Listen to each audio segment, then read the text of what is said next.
नमस्कार मित्रांनो, स्वागत आहे तुमचं पुन्हा एका नवीन अशा रोमॅन्टिक लव्ह स्टोरीमध्ये. तर मग चला आजच्या या भागाला सुरुवात करूयात. एवढ्याशा गोष्टीवर नाराज होऊन निशा माहेरी निघून गेली याचं साकेतला नवल वाटत होतं, पण साकेतच्या घरच्यांना मात्र याचं फार वाईट वाटत होतं. त्यांच्या मते सुनेला नाराज करणं म्हणजे घरच्या लक्ष्मीचा अवमान करणे. शिवाय निशा सध्या घरात नवीन आहे म्हणून ती या घरात रुळेपर्यंत तरी तिला सांभाळून घेणं गरजेचं होतं. त्यामुळे घरच्यांनी साकेतला निशाला समजावून घेऊन घरी यायला सांगितलं. साकेतला सुद्धा हे प्रकरण फार दिवस लांबवायचं नव्हतं म्हणून तो दुसऱ्या दिवशी सकाळीच तिला आणायला तिच्या घरी गेला. तिला आलेलं पाहून निशाला आनंद झाला. आपल्याशिवाय साकेतला अजिबात करमत नाही हे पाहून ती सुखावली. ह्याला आपला रुसवा सहन होत नाही हे पाहून तिचा अहंकार देखील सुखावला. तिने लगेच परत जायची तयारी केली. आशाताईंनी जावई बापूंसाठी साग्र संगीत स्वयंपाक केला. जेवण वगैरे आटोपून साकेत आणि निशा जायला निघाले तेव्हा वसंतराव मुद्दामच साकेतला म्हणाले, हे पहा साकेतराव, आम्ही आमच्या मुलीला खूप लाडात वाढवलंय. तिला कधीच नाराज केलेलं नाही, त्यामुळे तुम्ही सुद्धा या गोष्टीची काळजी घ्यावी असंच आम्हाला वाटतं. साकेतने काहीही न बोलता फक्त होकारार्थी मान हलवली. वसंतराव त्याच्यापेक्षा वयानं मोठे होते त्यामुळे तो नेहमीच त्यांचा मान राखायचा. साकेत आणि निशा घरी आले. साकेतच्या घरच्यांना सुद्धा आनंद झाला. साकेत आणि निशा एकमेकांच्या सहवासात खूप आनंदात होते, पण निशाचा हट्टी स्वभाव काही केला जात नव्हता. उलट साकेतचं आपल्यावर खूप प्रेम आहे आणि तो आपल्यासाठी काहीही करू शकतो या जाणीवेतून निशा आणखीनच हट्टी बनत चालली होती. घरी सगळं काही आपल्याच मर्जीने व्हावं हा तिचा अट्टहास होता. ती स्वयंपाकघरात कामाला हात लावायची नाही आणि अधूनमधून जाऊन तिच्या जावांना सूचना नक्की देऊन यायची.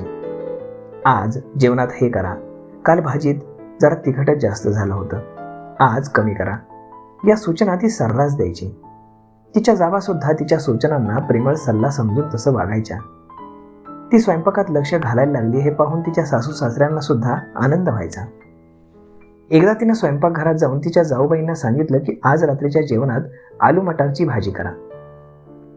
रात्री सगळे जेवायला बसले तेव्हा आलू मटारच्या जागी वांग्याची भाजी पाहून निशा म्हणाली, काय हो जाऊबाई, तुम्हाला आलू मटारची भाजी करायला सांगितली होती ना मी, मग तुम्ही ही वांग्याची भाजी कशाला केली? साधी सांगितलेली गोष्ट तुम्हाला कळत नाही का? मला नाही खायची ही भाजी, मला आलू मटारच खायचंय, माझ्यासाठी आत्ता करा. निशाचं बोलणं ऐकून सगळेच तिच्याकडे पाहू लागले. निशा असं काही बोलेल त्यांना वाटलंच नव्हतं. आता तिच्या जाऊबाईंनाही तिच्या बोलण्याचा राग आला. त्या निशाला म्हणाल्या, हे बघ, जरुरी नाही की तू जे सांगशील तीच भाजी व्हायला हवी म्हणून, आणि मटार सोलायला एवढा वेळ नव्हता म्हणून घाईघाईने ही भाजी केली, आणि तुला आलू मटार खायची इच्छाच आहे तर तू जा आणि स्वतःसाठी स्वतःच कर. मी कशाला स्वयंपाकघरात काम करायचं? माझ्या घरी मी कधीच केलं नाही, पण तुम्हाला तर सवय ना कामाची. तुम्ही कुठे एवढ्या हायफाय घरातून आलात, आणि मी कुठे पंचपक्वान्न करायला सांगितलं होतं तुम्हाला? फक्त एक भाजीच तर करायला सांगितली होती ना, तीही तुम्हाला जमत नाही, निशा म्हणाली. अगं निशा, तोंड सांभाळून बोल, त्या मोठ्या आहेत. तू काय बोलतेस तुझं तुला तरी कळतं का? साकेत मध्येच म्हणला. आणि आता मात्र निशा तोंड फुगून आत निघून गेली. यावेळी निशाच्या सासू सासऱ्यांना आणि तिच्या जावांना तिचं वागणं मात्र अजिबात पटलं नाही. साकेतच्या मोठ्या भावाला पण आपल्या बायकोला असं बोललेलं त्याला पटलं नाही. साकेतनं सगळ्यांची माफी मागितली आणि निशाला सुद्धा समजावून सांगेन असं आश्वासन दिलं. थोड्या वेळानं साकेत त्याच्या रूममध्ये आला आणि निशाला म्हणाला, निशा, तू काय बोललीस वहिनींना? वहिनी या घरची मोठी सून आहे. तू त्यांना अशी कामं नाही सांगू शकत, आणि तिच्या माहेरच्या परिस्थितीबद्दल बोलणं खूप चुकीचं आहे.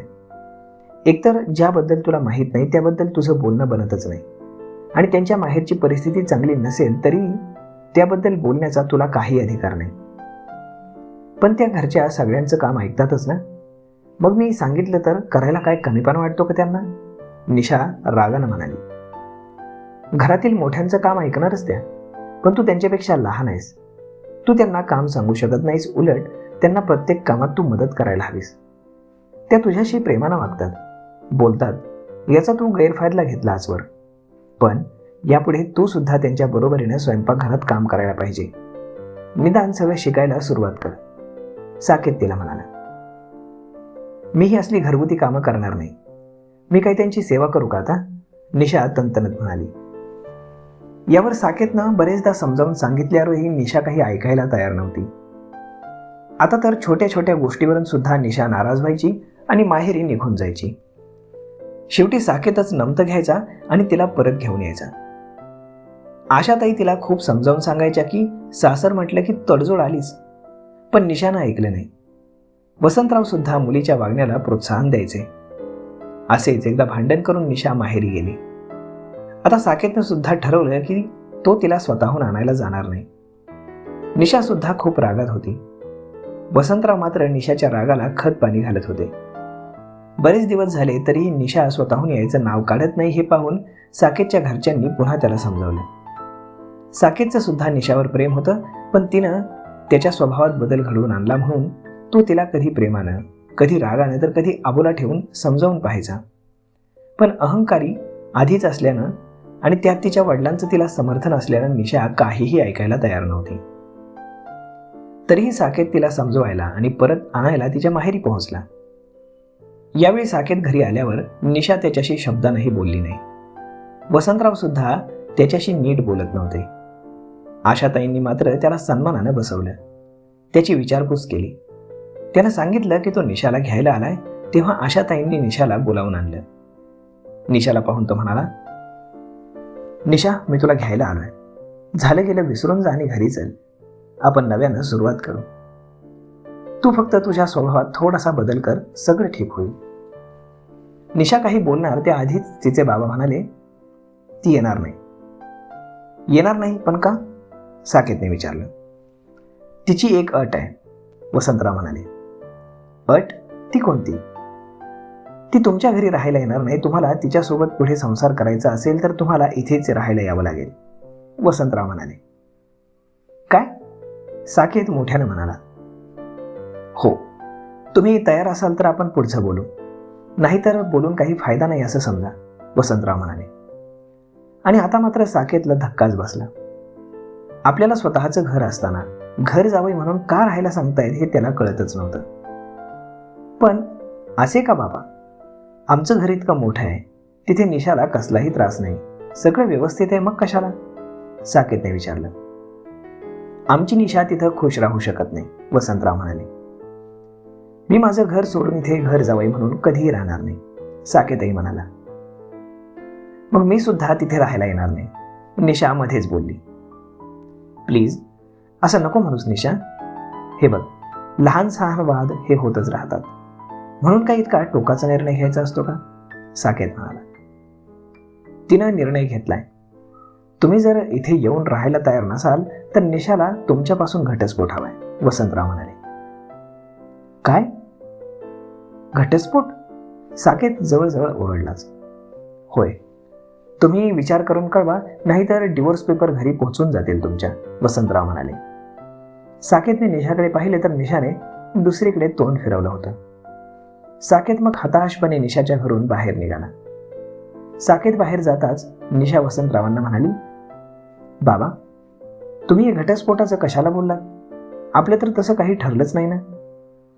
अगं, ते मी असंच म्हणालो. घटस्फोट म्हटलं की त्यांच्यावर जरा दबाव येईल, मग आपोआप आपली अट मान्य करतात का नाही बघते, वसंतराव म्हणाले. तर मग मित्रांनो, आता तुम्हाला काय वाटतं? वसंतराव आणि साकेत यांच्यातील हे बिघडलेले संबंध व्यवस्थित होतील का? आणि पुढे निशाचं काय होईल हे पाहणं फारच इंटरेस्टिंग असणार आहे. पण आजकाल समाजामध्ये अशी आपल्याला बरीच उदाहरणं पाहायला मिळतात. त्यामुळे तुम्हाला यावर काय वाटतं? असं एखादं उदाहरण तुम्ही तुमच्या डोळ्यांनी पाहिलंय का? जर असेल तर नक्कीच तसं तुम्ही आम्हाला कमेंट करून सांगा. धन्यवाद.